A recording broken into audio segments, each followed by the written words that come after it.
Hey, Eastern Oregon, welcome to this June 9th version of AM Live on EOA, your connection to Eastern Oregon. How are you, man? What's up? First Friday.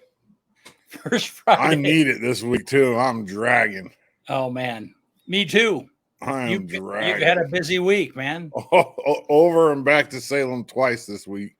Yeah. That Tuesday was like started at about 7 and I ended up in bed at about midnight and I was just exhausted, and then I had to drive all the way back Wednesday. Yeah. Yesterday. And then I went down to the baseball field for them to get here. And then I came to the studio and worked on pictures until about 9:30 last night, 9, somewhere around there. Yeah, it's been it's been one of those weeks. It's well worth it. Yeah, but was it fun being there? I mean, yeah. I was shaking so bad I couldn't even hold the dang camera, BC. Well, here, let's do the intro. Hang on.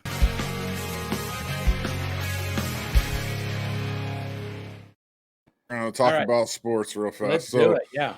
I mean, the only thing really to talk about, LeGrand, they go to Salem Kaiser Volcano Stadium and win the 2022 4A state championship. And it was a no doubter. I mean, we went out there, we beat them 10-1. Wow. LeGrand went 28-1 this year. They didn't lose to a team in Oregon.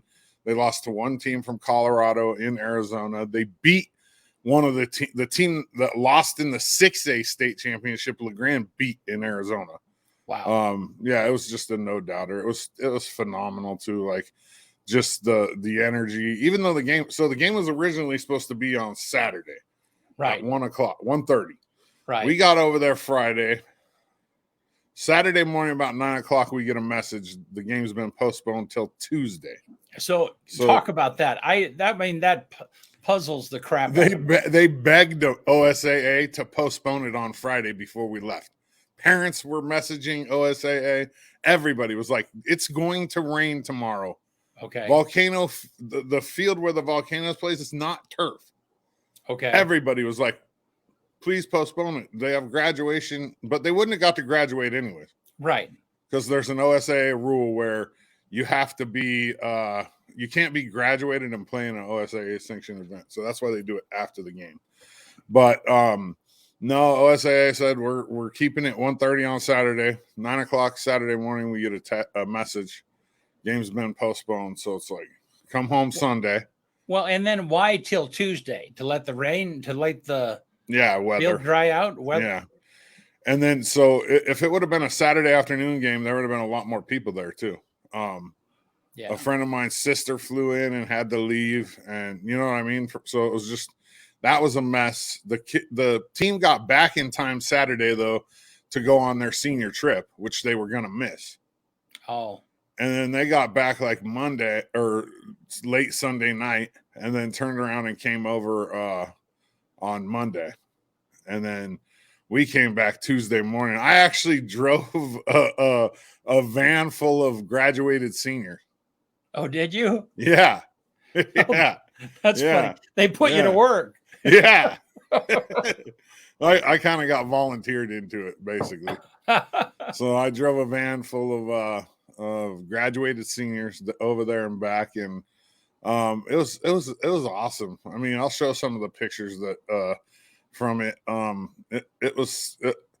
mean, this is the 4th state championship in different sports in the last 3 years that I've been fortunate enough to film or videotape for LeGrand. Which is crazy, man. I mean, most people don't get to see one in their life, and I've got to, in the last 3 years, I've got to be a part of 4 of them. So that is crazy. Not only that, the seniors graduated on the field.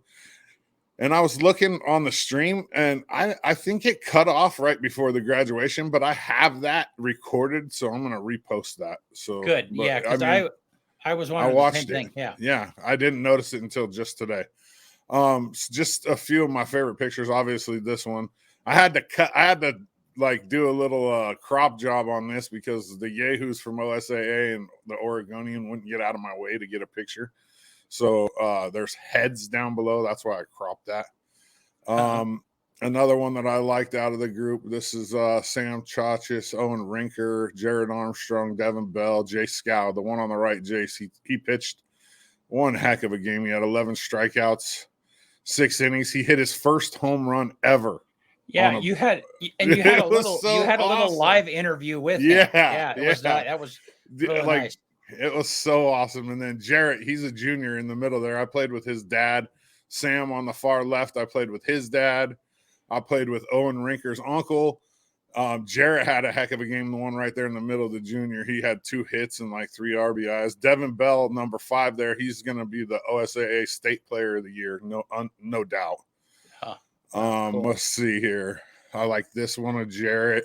This is a really good one of Braden Carson after he had a big 2 RBI hit early in the game. Let's see. Oh, I like this one too. This is Jace sliding at home. He was safe on that play. Obviously, the ball kind of bounced off the catcher. You can see the ball there in the middle. And then this is one of my favorites right here. That's all 12 of the seniors right after they graduated on the field, throwing their caps up. And then right here is all 3 of the valedictorians that didn't get to graduate with their class. Half of the valedictorians for LeGrand right there on the baseball team. Derek Began, Cole Armstrong, Braden Carson. And Braden Carson's also a 3-time state champion in wrestling. He's going to wrestle up at EOU. He's part of the state championship a cappella choir. I mean, the kid's phenomenal. Cole Jorgensen, another one that's just, I mean, these kids, like, to be a valedictorian is huge. You know what I mean? That's a commitment. I know it. You know, like, I know it. Crazy. I totally get that. I had a kid I graduated with from college, and he was a all-American athlete and was a brainiac and went to Harvard. And it's like, really? I mean, yeah, to do both. I mean, like, to excel at all this different stuff. You're like, when do you breathe, man? Yeah. Like, well, not only that, it's like, what was God thinking? I mean, how does that work? Let's just give this kid, an extra portion of everything. Yeah. But it was really awesome. I took 1,750 pictures and whittled it down to like 137 and posted them on. They're on Facebook and on my. That's a lot of work too. A few of them on my Instagram, but not a lot of them. They're mainly all on our Facebook page. There's also a video of them coming into town and a video of the state championship. And once I get through that recording and get the graduation, I'll get that up too. Cool. It was cool. I mean, it's kind of generic, like it's quick because there was a game right after, so they were like hurrying. Everything was in a hurry. Yeah. Wow. And it was kind of like it had sprinkled a couple times. You know what I mean? Like, so it was like, let's get these diplomas handed out and get them off the field, like a few pictures, and then we went over into the like the outside of the clubhouse on the volcano side. There's like an area where people like hang out, and that's where a lot of the pictures and the families but there was a lot of LeGrand fans there. I saw 2 previous Tiger coaches, Mark Landman and Dennis Young, were both there. There was a lot of support for a 4:00 game in the afternoon on a Tuesday. 5.5 hours away. Yeah, it was. Wow. It was pretty cool. Yep. Well, and that's good it stuff. for high school sports for the year. Well, until Shrine Game, which Cole Jorgensen will play in that game. Oh, cool. The LeGrand kid, and one of the coach jobs was offered up to our coach, and he turned it down. So all we'll have is Cole Jorgensen in that game. A couple kid from Baker. Who is that's playing for Baker? It's their running back. I can't remember his name, but it's right on the tip of my tongue. I know who he is, but it's not coming to me. So, yeah, that'll be in August. All righty. Well, let's blast ahead. Yeah. So it's kind of I don't know what the day is. This looks like it's going to rain maybe. I don't know. Let's see It's going to be in the 80s today. Is it? Let's see what Gabe asked. Heading into the day on Thursday, those temperatures will rise into the 80s for much of us, although colder into Meacham into the mid-70s. We'll see more sunshine out towards the south as those high cirrus clouds will be a little bit more thinner, although there will still be enough to make it a little bit hazy. Heading up north, I think those clouds could thicken up a little bit by the second half of the day, so that could produce a sprinkle or two, but otherwise much of our region will remain dry. Heading into the day on Thursday for LeGrand, it does look like this will start out into the lower 60s at 9 o'clock, continuing to see those high cirrus clouds filter in that sunshine, but it's really between 3 and 6 where we can maybe see a few sprinkles as we rise into the lower 80s. Southeasterly winds will turn to the westerly by the evening, gusting up to about 25 miles per hour in spots. Heading into my short-term forecast for the Grand Ronde Valley, tracking a high of about 81 for Thursday, drop into the upper 50s overnight, increasing chance for showers into Friday. We could even see some downpours heading into the afternoon, cooling those highs into the low 70s. Boom. Boom. So it's a little humid. That's what I was feeling today. Just humid. So. Oh yeah, EOU graduations this weekend too. Yep. Busy. How was the grand graduation, by the way? It was cool. Yeah, I mean, it was good. From our standpoint, it went well. I watched Rich McEnroe's speech, and then I watched Carter Perry, I think is his name. Is that right? The valedictorian that talked? Yeah. And normally they have, I'm sure part of it was because 3 of the valedictorians were in. And one of them was the class president, so she had to do that part of it. So they only had one valedictorian speech, right? Right. Yeah. And normally they have, like, all of them have a little something to say. So yeah, his speech was good though. It was kind of monotone and long, but if you actually listen to it, he like tied everything into a cocoon and a butterfly. It was kind of cool, actually. It was well written. Yeah. No, it was good. There weren't as many people there. I mean, in person. I don't know what our because people know you can stream it. When I graduated, they used to do graduation at 3 BC at LeGrand. Oh, really? And it was like 95, 100 degrees. Yeah. And there's no air conditioning. And it was miserable. Wow. We did succeed at it was our first stream ever where the main streaming controls remained in the trailer, and we ran all of the cables into the hall. And so it was a big win technically for us because we've been trying to get there for a while. The setup was a lot quicker because of that. So, well, I had no technical big wins over the weekend for myself. It was a one-man show, missing half the stuff and shaking I was shaking so bad trying to hold that stupid little. Well, and what was funny is that I don't think anyone would notice, but you kept pointing it out. Yeah, because I'm trying not to shake. I'm trying not to shake. I was so excited. Yeah, I mean, are you good at poker? Because everything in your head. I don't play poker. No. I mean, it's like, everything in your head or everything you're experiencing comes out your mouth. It just you should have heard me yesterday when I was down there waiting for the team. The first 2 cops that roll in, Armstrong and Jetterberg, like 2 of my good friends. And I'm like, these are the last 2 guys that I would have ever thought would have been cops. And it went out on like 5 different people's videos because there was all these people live streaming it with their camera. And then Jetterberg, he shared it. Oh, that's funny. Yeah, it was pretty awesome. Yeah. Okay.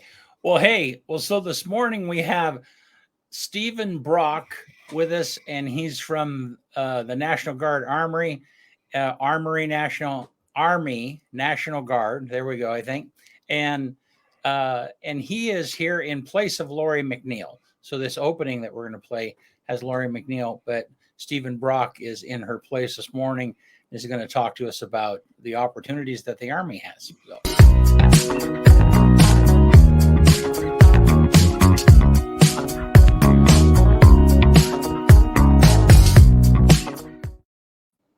Hey, Stephen, how are you? Good morning. I'm doing all right. How about you? Good. You were kind of throwing into this a little bit. Yeah, a little bit. not nothing we can't handle though. So Well, good. Well, glad you're with us. And uh, uh, the National Guard is one of our sponsors for the AM show, and we really appreciate that. And so we're really glad to have you here with us. We've been trying to get Lori back in, but I guess did she have knee surgery recently or something? yeah, she had knee surgery. She was actually out for about 6 weeks. Wow. Wow. This Thursday would be 5, so she actually came back just a hair early. Well, good. Well, good. And tell us your position. What do? You assist her in what she does? Yeah, so I'm basically what you would consider an ADOS. So I go on 90-day orders, and I do everything from meeting with people to taking people to MEPS, which is the military entry processing station over in Boise. So I pretty much do whatever she needs me to do. Okay, cool. And the Army has a lot of acronyms, everything, right? It's so like it greatly shortens the whole conversation. You have people like, well, what's that? Well, what's that? You probably have to explain stuff all the time. Yeah, my wife is that exact way. I'll say something and then it's like, well, I actually have to break down and explain to her what I was actually saying because she doesn't understand the acronyms that I was using. So, Oh, well, Stephen, tell us about your story. How did you get involved in the Army? So I actually got involved in 2010 when I was a junior in high school. So I graduated in 2011, but I actually went between my junior and senior year, and what we have is considered a split op training program. And that allows us to send juniors to basic training, give them some money, possibly some, I know that they gave me some credits for graduating high school.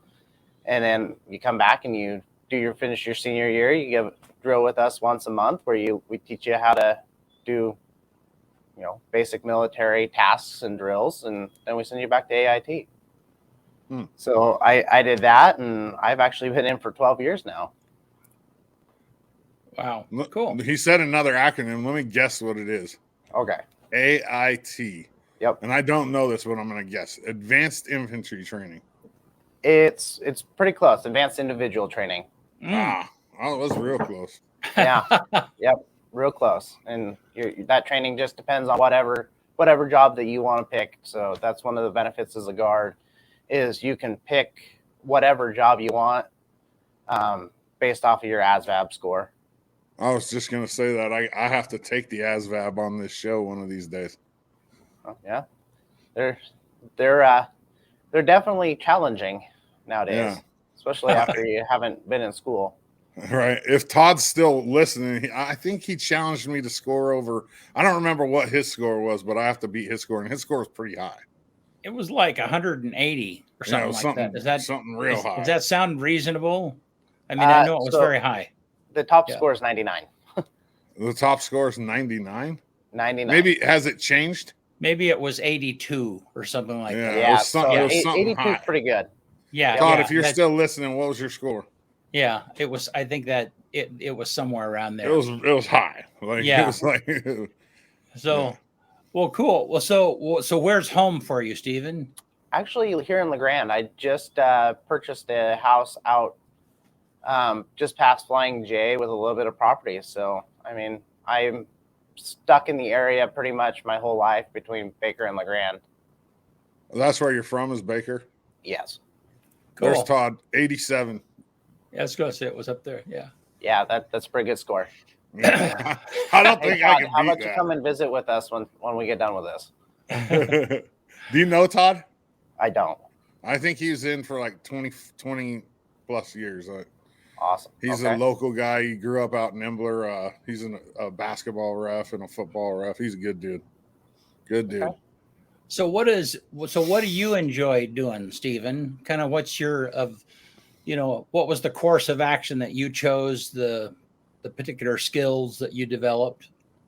So I picked infantry because, like every 17-year-old kid, I want to be be kicking indoors and running and gunning and doing cool stuff like that. And I've had every opportunity to do that. Shot a couple tow missiles, which are big missiles. We constantly train on room clearing and stuff like that. I mean, it's pretty dependent on what you want to do, what you do in your day-to-day skills. And, you know, I've slowly moved up where I'm actually running a team through building clearing now rather than running behind everybody else. Nice.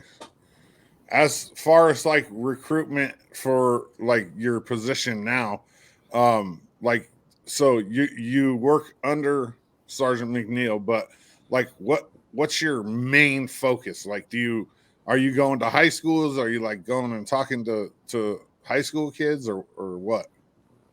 My main focus is, you know, we were really trying to get ourselves into the high schools so people can understand what the National Guard can do for you based off of the benefits compared to active duty. Our educational benefits are usable right away. You don't have to try and fit it into your spare time because our career paths are on a secondary, and we like to supplement what you want to do on the civilian side. So we really try and get into those schools, have been trying to get into those schools while they're at the end, and, you know, just talk to kids and let them know about those benefits, and then also the benefits of the split up program that we have that allows them to have about 3 years off of their contract before they even are, here's that acronym again, AIT qualified. And so once they're done with that and they head to their unit, they already have 3 years of their 6 done. You talked a little bit how that worked for you, but how does that work currently for kids? I mean, that sounds interesting. Just talk about that. So the split op for anybody that's sophomore that's coming into a junior this coming year, what'll happen is if they decide to enlist and they want to come and visit with us, they enlist and they'll wait until the summer in between their junior and senior year. And then they go to basic anywhere in the state or in the country. We send them to basic. And what it allows them to do is go and have basic training. And then they come back and we do RSP, which is a recruit sustainment program for them. And we make sure that they keep up on their skills and everything like that. And then once they graduate as a senior or a senior, right? Because they'll come back to senior year, they'll end up going back to that AIT training, and we can bring them back, and they'll just can go to college full time if they want afterwards. Huh. So you have 17-year-olds in basic training? Yes. Huh. Interesting. Yep. Wow. They have to have parental consent. Yeah, so of course. Your parents have to sign off on it, but I honestly think that doing the split op training for me was a huge benefit. I got credits for it so I could graduate, which really helped me. The service really helped me pull my head out of an area that it probably shouldn't have been. Out of your ass? Exactly. Yep. So it helped me. It helped me do that, and actually realize that I needed to do something with my life and graduate and get a diploma, and it gave me an avenue to be able to do that. It sounds like it would be like a great program for somebody that's like just like not real fond of school, because not everybody like is fond of school. Like not everybody like likes school. I mean, if you can get credits to go do a trade and to train to, you know, to be in the military, why not, right? Yeah, exactly. I mean, and the best part of it is we pay you to do it. Right. I mean, that's a win-win if you don't like school. I mean, so yeah, if you ask me, I mean, you still have to go and graduate. There's still those requirements, but it can definitely give you a helping hand, and the structure helps people that need it, like myself. So then the obligation you said is 6 years. Is that right? So they can build their contract however they want to. Okay. So it's it's a minimum of 8, but it's what we call 6 and 2. So it's 6 years of actively training, going to basic, going to AIT, right? And then they come back to us and they give us 1 week in a month, 2 weeks in the summer. And so there's 6 years of actively training like that. And then the last 2 years is going to be what we call an IRR. So unless World War III happens or another 9/11 or something to that extent, that was the last time that I know of, and one of the only time that I can think of that they actually pulled from the IRR list to be able to do that. And that's because they prefer to pull people that are already trained, Right. rather Current. than trying to do a national draft and then not have then have to go to train everybody to be able to send them. So like the last 2 years, you're just on this list. You don't have to actively the last train. Yep, the last 2 years you're just on a list. The most you'll hear from them is they'll give you a call once a year and say, "Hey, is this still your number? Hey, is this your address?" Yep. All right, sweet. Have a great day. Bye. And then you'll still get paid for those last 2 years? You do not, because you're not actively drilling. So you're just donating 2 years on a list, on call. Yep, pretty much. Yeah. Well, but like you said, 9/11 was the last time. I mean, it's highly unlikely. Right. But what you get out of those 6 years, though, and what you're saying is that if you start in high school, then you begin accumulating, that becomes credited toward that 6 or 8 year commitment or whatever it is that you have. Absolutely. And so do you start getting paid in high school too? Yes. As you're doing that? Your basic pay, for like your private, your low private on the totem pole is $244 for a weekend. So that's about where they start. That's not for horrible. 2 days. No. Todd says they had IRR guys pulled off the couch to go to Iraq in 2005. Yeah. Okay. So that would be the last time. Todd, and he also said 27 years of service. Thank you for that, Todd. Yeah. Thank you for your service, man. Yeah. That's pretty cool though. It sounds like a great program for like somebody that's just, like trying to find their way or like, get into something. And Kyle, you and I were talking the other day how it just every kid needs something, whether sports or academics or choir or something, but there are some of those kids that they just don't have a thing, and what a great opportunity. And it's not just, I'm not saying those are the only kids, but I'm just saying that is an avenue for kids that are struggling for some kind of identity. Yeah, job skills, life skills. It's even a great opportunity for the people that are just looking to go to college. Right. Oh, I mean, all that training that we send you to. So EOU takes most of EOU up there. They take your military transcript, which says you did XYZ courses while you were going through there.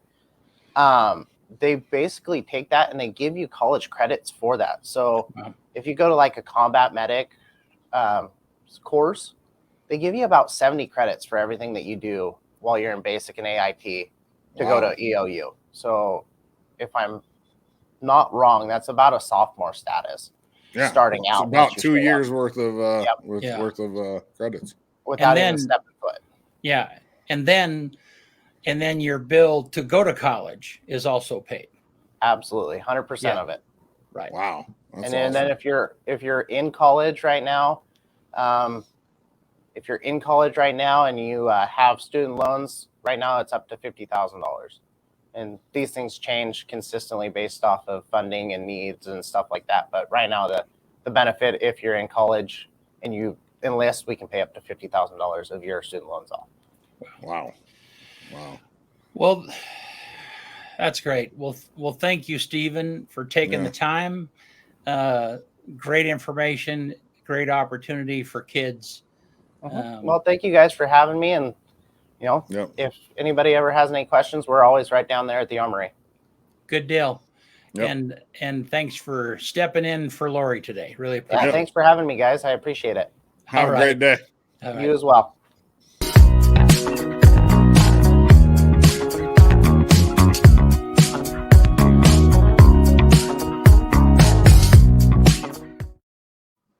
Yeah. Bud said education and character building changes their lives forever. Yeah, I would agree with that for sure. Like, there's a lot of great things that the National Guard has to offer, including that and, the whole college thing. Man, college is not cheap, BC. Even No. state schools like EOU. I mean, it's crazy the amount of money. No, yeah, it is, and I guess you and I have talked about it, but just go into college without a plan, without Oh, some kind of a direction, foolish. I mean, yeah, it's like, yeah, I mean, I've been in those situations where, you know, you ask someone like, well, you're graduating with what degree and what job are you going to get with that degree? And the number of people that they just have not thought that through. And it's like, All right. yeah. So I know seniors in college that don't even know what they want to do for a job. yeah. Well, and that's not bad, No, but it's that's kind of let strange. me just say it's not abnormal, and so then after working at McDonald's or mowing lawns or doing construction for a couple of years, is like, okay, I gotta find something, Right. that's part of what life is. Yeah, Bud and Todd, I mean, basically the same thing. It's great for kids with no direction and not sure what to do. Yeah. Todd also said the 8-man All-Star game is next Saturday at EOU. He probably knows that because he's probably reffing it, I would imagine. So who are those the college all-stars? I mean, who are the college don't play 8-man. I know. That's so like little schools. Okay. Little high school. Like Okay. like I think 1A maybe, or I think 1A plays 8-man. Wallowa, like little schools. 8-man football is crazy, BC. Did you know in Oregon we have 6-man football too? 6-man football. The linemen are eligible to catch the ball. It's kind of like that's a little bit like backyard football. I mean, yeah, basically. Yeah, sandlot football. Yeah. Yeah, just chuck it. The team with the fastest kid wins. So because all you got to do is get to the outside. I mean, Right. really, in both of those. So does the OSAA control the 8-man All-Star game? Yeah. Then I mean, the 6-man All-Star game is next Friday at EOU. There you go. Well, yeah. So I mean, does the OSA have that tied up all stream-wise and everything? No, I'm sure of it. Yeah, I don't. I'm sure. I can't even. Yeah, we won't get going. If anybody even streams it. Well, yeah, that's the whole thing. Yeah, so it's like the NFHS has it all tied up contract wise. OSA has nothing to do with these games. Ooh, well, that these might must be like kind of like the Shrine game or something. Yeah, that might be kind of fun to. I don't know if we have time to cover it this year, but that would be a fun thing to cover. Yeah. Anything that. Well, anyhow, we won't go into it. So, all right, man. The package delivery guy's looking at me through the window like just go set them down somewhere. I don't care. Put them next door. Like, I'm sure it's some techie gizmo for BC. Like, just go put it by the door, dude. Yep. This is I'm working on the system for the Shrine game, which is just coming at us like an avalanche. So yeah, it's gonna be here in 2 months. 2 months. Yeah. Well, just under 2 months. Yeah. Oh, that's a stressful week right there. Yeah. It's fun though. It's fun, but it's just stressful. It is. Yeah. We have about a crew of, last year we had a crew of 15 people for that game. So it's just a humongous event for us personally. So at least we won't have to be dealing with COVID this year. Thank the Lord. Wearing mask. I had to wear. I was vaccinated and I had to wear a mask up there at EOU. I was up there all week pretty much too. Oh, that's right. That's right. Oh, it was miserable. Oh, yeah. It's still funny. I mean, all the medical facilities still have to wear masks. Yeah. And I'm not anti-mask. Wear what you do, what you need to do. But I didn't. Yeah. I mean, like whenever I see somebody with a mask on, like it kind of like rubs me wrong when they don't have their nose covered, because then it just What's is the pointless. point? It's like Yeah. you're just going. You're either afraid that somebody's going to see you without a mask and think that you're or you know what I mean. It's like if you're going to wear the mask to wear it. Like it's okay. Yeah. I don't Well, care. the thing I think is it just reminds me about the hell that we just came through. That's all. It's not, I don't have a judgment one way or the other. It's like, oh yeah, I was wanting to forget all of that, so.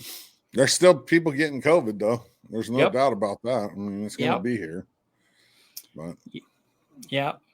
now the next thing's monkeypox. I saw a thing.